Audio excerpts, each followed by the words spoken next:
মানুষ জন্মগ্রহণ করে, তার সাথে ভয়েরও জন্ম হয়। ছোটবেলা থেকেই আমাদের মনে কোনো না কোনো প্রকারের ভয় থেকেই যায়।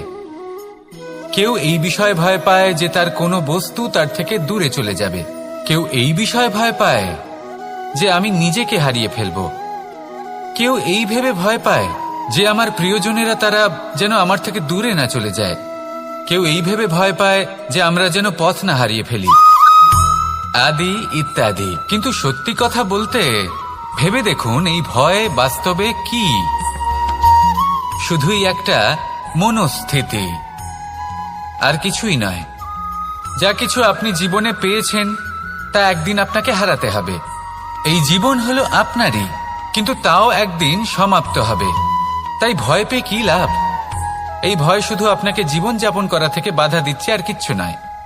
পথ হারিয়ে ফেললেই বুঝতে পারবেন যে নতুন পথ কিভাবে বানাতে হয়।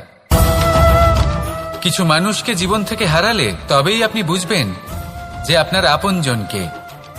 এই ভয়ের কারণে ভীত হয়ে থাকবেন না। এই তারা নক্ষত্র অন্ধকারের অভাবে গুরুত্ব হারায়। শিবকেও মহাদেব হওয়ার জন্য বিষপান করতে হয়েছিল।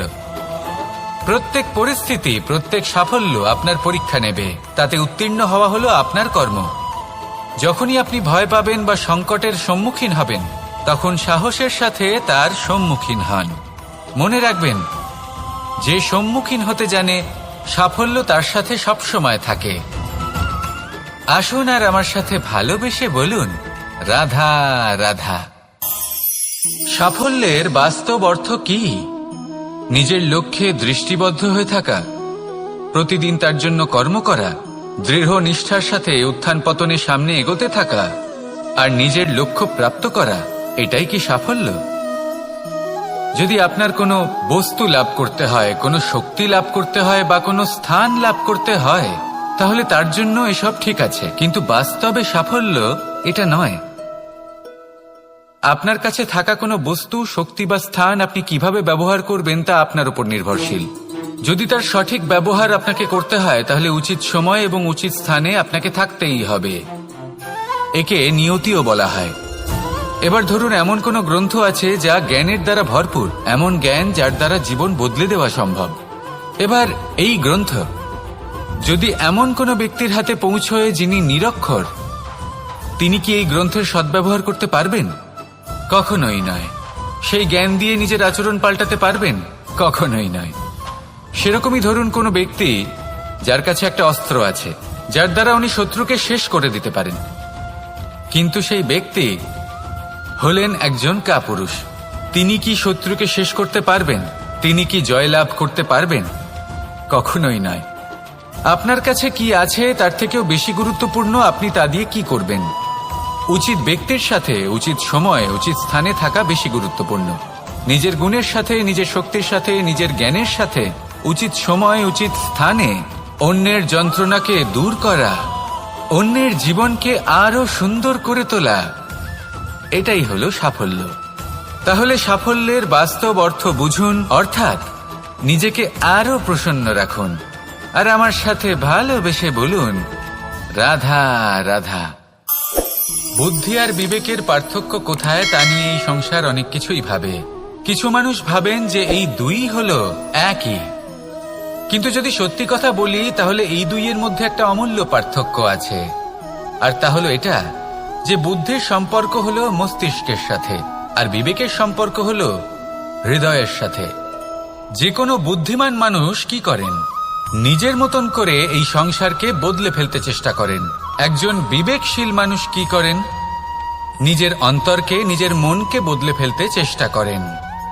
কারণ মানুষের সংসার এই মনের মধ্যেই বসবাস করে। তাই নিজের বুদ্ধির ব্যবহার অবশ্যই করুন, কিন্তু তাতে বিবেকের লাগামটা অবশ্যই শক্ত হাতে ধরবেন। আসুন আমার সাথে ভালোবেসে বলুন, রাধা রাধা। মানুষের মধ্যে একটা বিচিত্র প্রবৃত্তি থাকে, অন্য সকলের বিষয়ে, তাদের জীবনের বিষয়ে, তাদের ব্যক্তিত্বের বিষয়ে, তাদের ভবিষ্যতের বিষয়ে অনুমান করা। এটা হলো অনুচিত। কারোর অতীতকালকে দেখে লোকে ভবিষ্যৎ বলে দিতে পারেন, বর্তমানকে দেখে ভবিষ্যতের বিষয়ে অনুমান করে ফেলেন। উদাহরণ দিতে হলে বলবো, কোনো দাসকে দেখুন, ওকে দেখে লোকে বলে যে ওর ভবিষ্যৎ সেটাই হতে পারে, অনুমান করে ফেলেন। আর এই রাজাকে দেখুন, উনি তো কত সুখী হবেন, উনি তো জগতের সব থেকে অধিক সুখী মানুষ, কত সুখ সুবিধা আছে ওনার কাছে, ধারণা করে ফেলেন। তবে সত্য তো এটাই যে কারোর ব্যক্তিত্বের বিষয়ে, তাদের ভবিষ্যতের বিষয়ে আপনি পূর্ণ সত্য কখনোই বলতে পারবেন না, শুধু অনুমান করতে পারবেন। আর এই অনুমান করে সত্যি কোনো লাভ হয় না, কারণ এই কাল সেটা হলো অত্যন্ত শক্তিশালী। কালো থেকে কালোতর কয়লাকেও হিরেতে পরিণত করতে পারে, অনেক বড় বড় রাজাকেও বিদূষক বানিয়ে ফেলতে পারে এক মুহূর্তেই। তাহলে আপনি অনুমান করে কি লাভ? কি পেলেন অনুমান করে? সেই জন্য কারোর বিষয়ে কোনো অনুমান করবেন না, তার ভবিষ্যতের বিষয়ে অনুমান করতে যাবেন না, কারোর বিষয়ে কোনো ধারণা করে নেবেন না। কিছু করতে হলে ভালোবাসুন, সবার মধ্যে ভালোবাসা ছড়ান, সবার মধ্যে ধন্যাত্মক ভাব ছড়ান। এই মন প্রসন্ন হয়ে বলবে রাধা রাধা। কথায় আছে সংসারে নাকি সকল রোগের ওষুধ আছে। যদি আপনি নিজের শরীরকে ভালোবাসেন তাহলে ব্যায়াম করুন, যদি নিজের নিঃশ্বাস প্রশ্বাসকে ভালোবাসেন তাহলে প্রাণায়াম করুন, যদি আপনি নিজের আত্মাকে ভালোবাসেন তাহলে ধ্যান করুন, কিন্তু যদি আপনি নিজের জীবনকে, পরমাত্মাকে ভালোবাসেন তাহলে সকলকে ভালোবাসতে থাকুন। এই ভালোবাসা অত্যন্ত গুরুত্বপূর্ণ এবং আবশ্যক। ভালোবাসার থেকে ভালো না কোনো ওষুধ আছে, না আছে কোনো আসন, এর থেকে ভালো না কোনো ব্যায়াম আছে আর না কোনো প্রাণায়াম। এই ভালোবাসা বড় বড় সমস্যারও সমাধান করতে পারে, ভালোবাসা বড় বড় বিপদকে আপনার থেকে দূর করতে পারে। এই ভালোবাসাই আপনাকে জীবনে বাঁচতে শেখায়, কারণ ভালোবাসাই হলো জীবনের আসল সত্য। তাহলে আসুন আর আমার সাথে ভালোবেসে বলুন রাধা রাধা।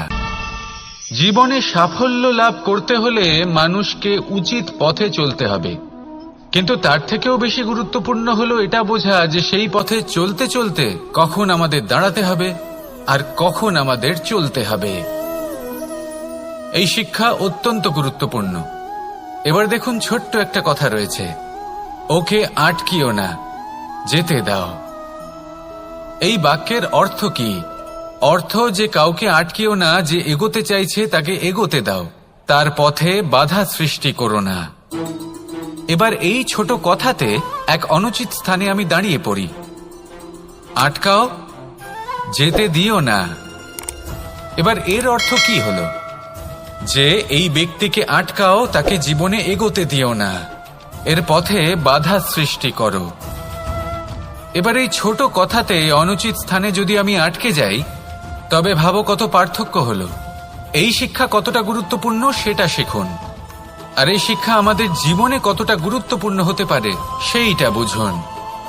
বুঝে যান, শিখে যান জীবনে কখন সামনে এগোতে হবে আর কখন থামতে হবে। মন প্রসন্ন হয়ে বলবে রাধা রাধা। এই সংসারে আমরা প্রকাশ কোথা থেকে পাই? এর উত্তর বড়ই সরল। ভোরে যখন সূর্যোদয় হয় তখন প্রকাশের কিরণ আমাদের ঘরে এসে পৌঁছয়, এইভাবেই আমরা প্রকাশ লাভ করি। এবার এই প্রকাশের আলোতেই আমরা সারাদিনের কাজ সম্পন্ন করি। সন্ধে হয়ে যায়, সূর্যাস্তও হয়ে যায়, আর আমাদের ঘর যাতে অন্ধকার না হয় তার জন্য আমরা একটা প্রদীপ প্রজ্বলিত করি। এটাই ঘটে আমাদের জীবনেও।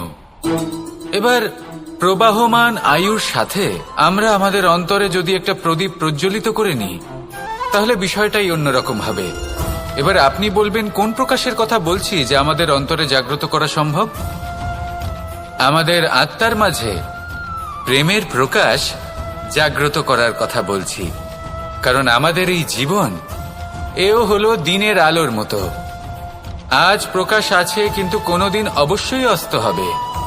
কিন্তু অস্ত হবার আগে যদি আমরা আমাদের আত্মার মাঝে প্রেমের এই প্রকাশ উজ্জ্বলিত করে নিই, তাহলে আমাদের সন্ধ্যাকালও আমরা আনন্দে এবং প্রেমে যাপন করব। তাহলে আসুন আর আমার সাথে ভালোবেসে বলুন রাধা রাধা। এই সংসারে এমন কিছু মানুষ আছেন যাদেরকে আপনার ভালো লাগে, তারা আপনার প্রিয়, আমরা চাই ওনারা আমাদের কাছে থাকুন, আমরা ওনাদের কাছে থাকি। এবার সেই ক্ষেত্রে আমরা তাদের ভালো ভালো উপহার দেওয়ার চেষ্টা করি, কারণ ওনারা হলেন আমাদের প্রিয়। আর তার বদলে আমরা আশা করে থাকি যে ওনারা আমাদের একটু সম্মান করবেন। এবার এই মানুষজন যারা আমাদের প্রিয়, এদের আমরা একটা উপহার দিই। সোনা দিয়ে থাকি, আভূষণ দিয়ে থাকি, হিরে মুক্তো দিয়ে থাকি। কিন্তু যদি ভেবে দেখি, এই সবকিছুরই একটা মূল্য আছে। ভেবে দেখুন, আপনি কি তাদের এমন কোনো উপহার দিতে পারেন যা কিনা অমূল্য? তা এরকম উপহার কি হতে পারে? ঠিক বলেছেন আপনি, প্রেম। এই প্রেমই হলো অমূল্য, কারণ মন থেকে এর উৎপত্তি হয়। না চেয়ে পাওয়া যায় আর না ছিনিয়ে নেওয়া যায় এই ভালোবাসা।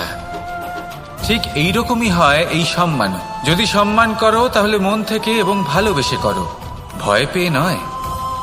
মনে রাখবেন, যে মাথা ভয়ের দ্বারা নত হয়, বিরোধিতাও প্রথমে সেই করে থাকে। যে মাথা ভালোবেসে নত হয়, তা আপনার জন্য বলিদানও দিতে পারে। এই সংসারের সব থেকে বড় উপহার, সব থেকে বড় বরদান এই প্রেম এবং সম্মান। তাকে সম্মান করুন আর আমার সাথে ভালোবেসে বলুন, রাধা রাধা। সমস্ত মানুষের জীবন কিছুটা সমান হয়। মানুষ জন্মগ্রহণ করে, তারপর চলতে শেখে, জীবনে এগিয়ে চলে, বার্ধক্য লাভ করে, তারপর সমাপ্ত হয়ে যায়।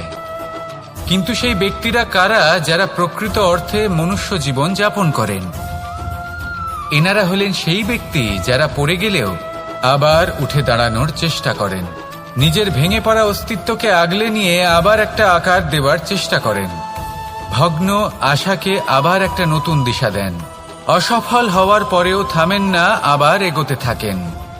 অসফল হওয়ার পরে যদি আপনি থেমে যান, তাহলে সাফল্য আপনার সামনে অপেক্ষা করে, কিন্তু আপনি তা দেখতে পান না। তাই জীবনের সংঘর্ষে অংশগ্রহণ করতে শিখুন। জীবনের সংঘর্ষ থেকে পালাবেন না। আসুন আমার সাথে ভালোবেসে বলুন, রাধা রাধা। পরিস্থিতি কখনো এটা ভালো থাকে, আবার কখনো মন্দ হয়ে যায়। কখনো এই পরিস্থিতি আমাদের পক্ষে থাকে, আর কখনো এই পরিস্থিতি অনুযায়ী আমাদের চলতে হয়।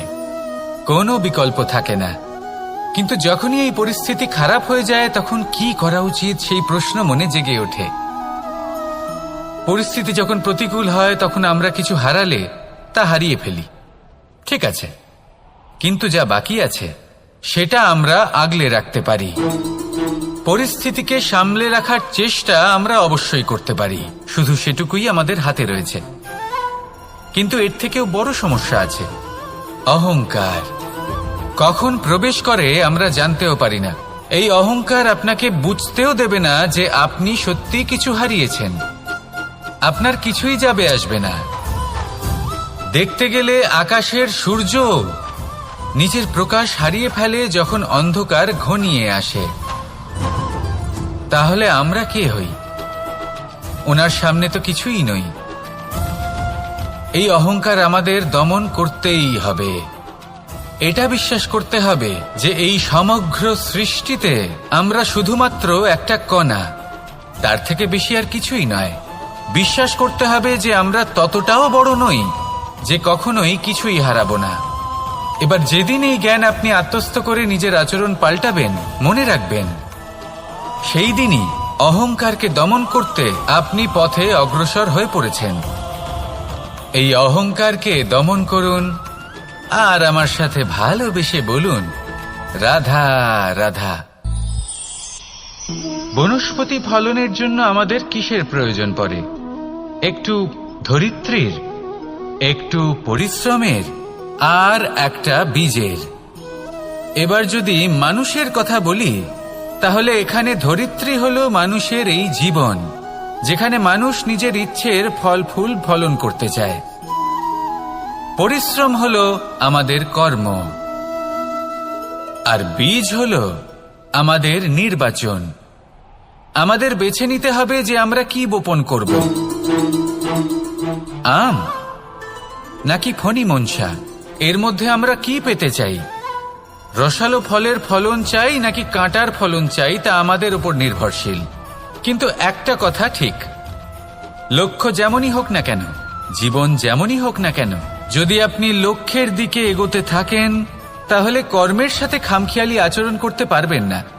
যদি আপনি এমন করেন তাহলে এটা আপনাকে একটা অনুচিত লক্ষ্যে পৌঁছে দেবে, সেটা কিন্তু নিশ্চিত। সবসময় এটা মনে রাখবেন, কর্মের সাথে খামখেয়ালি হবেন অর্থাৎ কর্মফলও আপনার সাথে খামখেয়ালি হবে। তাহলে নিষ্ঠার সাথে কর্ম করতে থাকুন আর নিজের লক্ষ্যকে প্রাপ্ত করুন। আর আমার সাথে ভালোবেসে বলুন, রাধা রাধা। জীবনে এমন কিছু কাজ রয়েছে যা আমাদের কখনোই করা উচিত নয়, যেমন আশা করা। যদি আপনি আশা করেন আর আপনার আশা পূর্ণ না হয়, আপনি খুবই কষ্ট পাবেন। এবার আপনি যদি প্রতীক্ষা করেন, করতেই থাকেন, আর সেই ব্যক্তি যদি না আসে তাহলেও খুব কষ্ট পাবেন। আর হলো তুলনা। আপনি যদি তুলনা করতে যান তাহলে এটাই ভাববেন যে হয় আমি বা অন্য কোনো ব্যক্তি, এই দুজনের মধ্যে কোনো এক ব্যক্তি নিকৃষ্ট। আর এই ভাবনাটাই হলো অনুচিত। যদি আমরা কথা বলি সেই সব বিষয়ে যা আমাদের করা উচিত, যেমন পরীক্ষা, এই পরীক্ষা সবসময় আমাদের আরো সফল করে তোলে, আরো শ্রেষ্ঠ করে তোলে, আরো উৎকৃষ্ট করে তোলে। আসন্ন মহাসংগ্রামের জন্য আমাদের প্রস্তুত করে তোলে এই পরীক্ষা। তাই এই পরীক্ষার থেকে কখনোই পালাবেন না, এর সম্মুখীন হন। আর হলো কর্ম। কর্ম করা কখনোই বন্ধ করবেন না। তুলনা করার বদলে কর্ম করুন, প্রতীক্ষা করার বদলে কর্ম করুন, আর আশা করার বদলে কর্মই করুন। জীবন সফল হয়ে যাবে। দেখুন, সবার শেষে সত্যি বলতে এই কর্ম আর এই পরীক্ষা, এই দুই আমাদের জীবনকে সুখী করে তুলতে পারে। আসুন আর আমার সাথে ভালোবেসে বলুন, রাধা রাধা। এই জীবন কিভাবে বদলানো সম্ভব? কিছু মানুষ বলেন যে নিরন্তর কাজ করলে, পুরুষার্থ পালন করলে এই জীবন বদলে ফেলা সম্ভব। আজ আমি আপনাকে বোঝাবো যে এক মুহূর্ত, সময় আর সিদ্ধান্ত কতটা গুরুত্বপূর্ণ হয়। এক মুহূর্তই যথেষ্ট। একটা মুহূর্ত এত শক্তিশালী হতে পারে যে তা আপনার সমগ্র জীবন পাল্টে দিতে পারে। এমন এক সময় ছিল শ্রীরামের কাছে, যখন ওনাকে সিদ্ধান্ত নিতে হয় যে উনি নিজের পিতার আদেশ পালন করতে বনবাসে যাবেন নাকি যাবেন না। উনি সেই আদেশ পালন করেছিলেন, তারপর সময় অনুসারে উপযুক্ত সিদ্ধান্ত নিলেন। আর আজ সকলের মনে বসবাস করেন শ্রীরাম। আর অন্যদিকে আছে রাবণ। ওনার কাছে একটা সময় ছিল, একটা সুযোগ ছিল নিজের প্রারব্ধকে শুভ করে তোলার। উনি ভুল করলেন আর মৃত্যু লাভ করলেন। নির্বাচন সবসময় আপনার হাতে, শুধু আপনাকে সময়কে বুঝতে হবে, সেই মুহূর্তকে বুঝতে হবে আর উচিত সিদ্ধান্ত নিতে হবে, ব্যাস। বুঝতে শিখুন এই সময়ের দাবি কি, বুঝতে শিখুন এই সময়ের ইচ্ছে কি, আর উচিত সিদ্ধান্ত নিন। আর আমার সাথে ভালোবেসে বলুন, রাধা রাধা। মানুষের শরীর থেকে যা কিছু নির্গত হয় সবই পচনশীল, তা থেকে দুর্গন্ধ বেরোয়, একটা ঘৃণাবোধ জন্ম নেয়। আমাদের রক্ত হোক, অবশিষ্ট হোক, ঘাম হোক, নিঃশ্বাস হোক, আবার এমনকি যখন আমরা মনুষ্য শরীর ত্যাগ করি তারপরেও এই শরীরেও পচন ধরে, তার থেকে দুর্গন্ধ বেরোয়। কিন্তু বিষয়টা হলো এটা আমাদের হাতেই নেই। তাহলে আমাদের হাতে কি রয়েছে? আমাদের কর্ম, আমাদের উদ্দেশ্য আর আমাদের বাণী। যদি এইগুলো শুভ রাখেন তাহলে শুধু নিজে সুগন্ধিত থাকবেন না, এই সমগ্র সংসারকে সুগন্ধিত করে তুলবেন। কথায় আছে যে বাণীর থেকে অধিক মূল্যবান আর কিছুই নেই। সেই জন্য যে কোনো কথা বলার আগে নিজের শব্দকে নিজের মনের তুলাদণ্ডে মেপে দেখুন, তারপরে তার প্রয়োগ করুন। কখনো কখনো এমনও হতে পারে যে আপনার কথা কারোর জীবনে আশীর্বাদ হয়ে দাঁড়ালো, যার দ্বারা হয়তো সে শক্তি এবং প্রসন্নতা লাভ করলো। আবার এমনও হতে পারে যে আপনার কথা হয়তো কারোর মনে এমন আঘাত দিল, সে সেই আঘাত কোনোদিনও ভুলতে পারল না। আসুন আমার সাথে ভালোবেসে বলুন, রাধা রাধা। ইচ্ছে এবং চেষ্টা এই দুই মানুষের মধ্যে আছে, কিন্তু এই দুইয়ের মধ্যে সামঞ্জস্য থাকা খুব প্রয়োজন। আপনার যা ইচ্ছে সেটা পূর্ণ করার জন্য চেষ্টার প্রয়োজন তো অবশ্যই। আপনি যে স্বপ্ন দেখেন সেটা পূর্ণ করার জন্য নিদ্রা ত্যাগ করে চেষ্টা করা অত্যন্ত প্রয়োজনীয়, নয়তো এই স্বপ্ন কখনোই পূর্ণ হবে না। যদি আপনি কোনো প্রশ্নের উত্তর চান তাহলেও আপনাকে চেষ্টা করতেই হবে। জীবনে যদি সামনে এগোতে হয় তাহলে পাকে কষ্ট দিয়ে সামনে এগোতে হবে, চেষ্টা অবশ্যই করতে হবে। যদি আপনি চেষ্টা না করেন, পরিশ্রম না করেন, তাহলে এই সংসার আপনাকে পেছনে ফেলে সামনে এগিয়ে যাবে। নিজের ইচ্ছেগুলিকে মন থেকে বাস্তবে আনুন আর চেষ্টার দ্বারা তাকে সার্থক করুন। এই মন প্রসন্ন হয়ে বলবে, রাধা রাধা।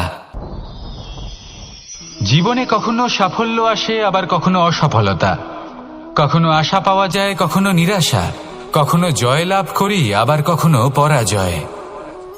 এর পেছনের কারণটা জানা অত্যন্ত প্রয়োজনীয়। যদি আমি পরাজয়ের কথা বলি, যখনই আমরা পরাজয় লাভ করি আমরা ভাবতে থাকি যে এমন কেন হলো? আমাদের শত্রু কি বেশি শক্তিশালী ছিল, নাকি আমাদের নীতিতে কোনো খামতি ছিল? এই সমস্ত কারণের পেছনে খুব বড় একটা কারণ থাকে, আর সেই কারণ আমাদের অন্তরে সুপ্ত থাকে। ধরে নিন একটা পথ, তাতে আপনি চলছেন, সেই পথ কাঁটায় পরিপূর্ণ, কিন্তু আপনি পাদুকা পরে রয়েছেন আর আপনি হেঁটে সামনে এগিয়ে যান। এবার এমন একটা পথ এলো যা পুষ্পে ঢাকা, আর আপনি পাদুকা পরে রয়েছেন, কিন্তু আপনার পাদুকাতে একটা পাথর আটকে গেল। তখন দু পা হাঁটাও খুব কঠিন হয়ে পড়ে। এই সংসারের যে কোনো শক্তি আপনাকে পরাস্ত করার পূর্বে আপনি জানেন কে আপনাকে পরাস্ত করতে পারে? আপনার অন্তরের দুর্বলতা, আপনার অন্তরের সেই সুপ্ত শত্রু। আর সেই জন্য ইতিবাচক মনোভাব গুরুত্বপূর্ণ হয়ে পড়ে। ভালো মানুষদের সাথে থাকুন, সৎসঙ্গে থাকুন, বন্ধুত্ব করুন, ভালোবাসুন। এই ভালোবাসা এত শক্তিশালী এক অস্ত্র যাকে ব্রহ্মাস্ত্র পরাস্ত করতে পারে না। এই সমস্যারূপী পাথর কিছুই নয়। আসুন আমার সাথে ভালোবেসে বলুন, রাধা রাধা। এই জীবন আসলে কি? আমরা কারা? আমাদের অস্তিত্ব আসলে কি? পঞ্চতত্ত্ব দ্বারা নির্মিত আমাদের এই শরীর, আর এর মধ্যে পরমাত্মার একটি অংশ আত্মারূপে বসবাস করে। আর যখন এই জীবন সমাপ্ত হবে তখন আমাদের আবার এই পঞ্চতত্ত্বের মধ্যে বিলীন হয়ে যেতে হবে। এটাই সত্য। এবার অনেক মানুষ আছেন এমন অনেক চেষ্টা করতে থাকেন এমন কর্ম করার যাতে এই সংসার তাদের চিরস্মরণীয় করে রাখবে। কিন্তু এই জীবন আসলে কি? সেই সময় যখন আমরা নিঃশ্বাস নিই, আমাদের হৃদস্পন্দন হয়, আমরা যে মুহূর্তগুলো যাপন করি, এবার এই মুহূর্তগুলিতে আমরা কি করব সেটা অত্যন্ত গুরুত্বপূর্ণ। আমরা কি অহংকার করব নাকি পরোপকার করব? এই সৃষ্টিকে বেঁধে রাখার চেষ্টা করব নাকি নিজেকে উন্নত করে তোলার চেষ্টা করব? এটাই শিক্ষা যে বল হোক বা কায়া, এর প্রতি আমাদের না অহংকার করা উচিত আর না মোহ। শুধু প্রত্যেকটা মুহূর্ত প্রেমময় হয়ে বাঁচুন আর ভালোবেসে বলুন, রাধা রাধা।